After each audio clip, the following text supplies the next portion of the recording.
With the paradox of an almighty God creating a stone so heavy that he cannot lift it, it is exactly the same way. It is reasonable to assume that omnipotence is the same as an infinite amount of power.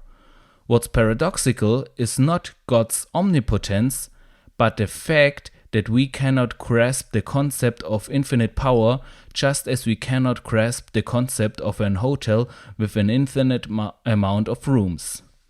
So to answer this paradox, we can therefore say that yes, an almighty God can create such a stone that is so heavy that he cannot lift it, but he will still be able to lift the stone due to his unlimited amount of power. Because just like the Hilbert Hotel, even though filled can be filled with more guests, an almighty God can lift a stone that he has created to be too heavy for him to lift. I hope this could show how this paradox could be resolved by just using this logic behind the Hilbert Hotel, where we have, as I think, exactly the same case. We have a case where something is already filled and we can fill it even more. And in the case of this paradox, we have basically something which is created to be not liftable, but due to this infinite amount of power, it can still be lifted. So the problem is really not that omnipotence would not be possible. That's not a problem. The problem is that we cannot grasp omnipotence in a logical way. We cannot understand it with our mind because we ourselves are not omnipotent, and we ourselves know nobody in the natural who is omnipotent, so we cannot understand this concept. But that does not mean that this cannot be there. That does not mean that there could not be a person who is omnipotent. And according to the Christian faith, the God of the Bible is such an omnipotent or almighty person, and we believe that he can actually do all things.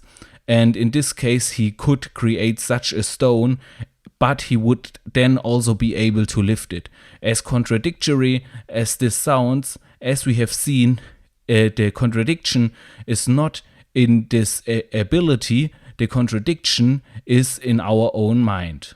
I think this is not only to show that there is no reason to not believe in a God because of this logical fallacy, or how you want to call it, but I think this shows also the more about in the spiritual, that we can only underestimate God because we cannot understand in infinities, and we cannot understand his almightiness, and therefore we can only underestimate him. And if we have like problems in our life that are that look like such a stone that nobody can lift, that look like a stone that is unliftable, that is impossible to move, then we can either say, okay, this is not possible, we have to give up.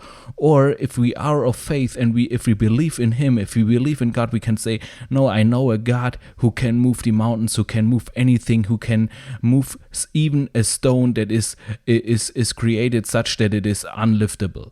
And I think this is really encouraging to know that with whatever situations we are faced with, whatever situations we are confronted with, we have also always this God who is there and in whom we can trust. And no matter what a situation is, no matter how impossible it might seem, he is able to move any mountain, he is able to move any stone, no matter how heavy it is, no matter how much force is needed to move it, or no matter if it even seems impossible to move it. He is almighty, he is omnipotent, and whatever comes in his way, it needs to move. And I think this, if we think it about from such a perspective, if we look at life from such a perspective, that we know things might be hard, things might be difficult, but we have a strong God, we have an almighty God, we have a God for whom nothing is impossible. If we look at it from such a perspective, then I think life becomes easy, because we can trust in him, and he wants the best for us, and therefore we can believe that any stone or any obstacle will be moved out of the way by our Almighty Father in the heavens.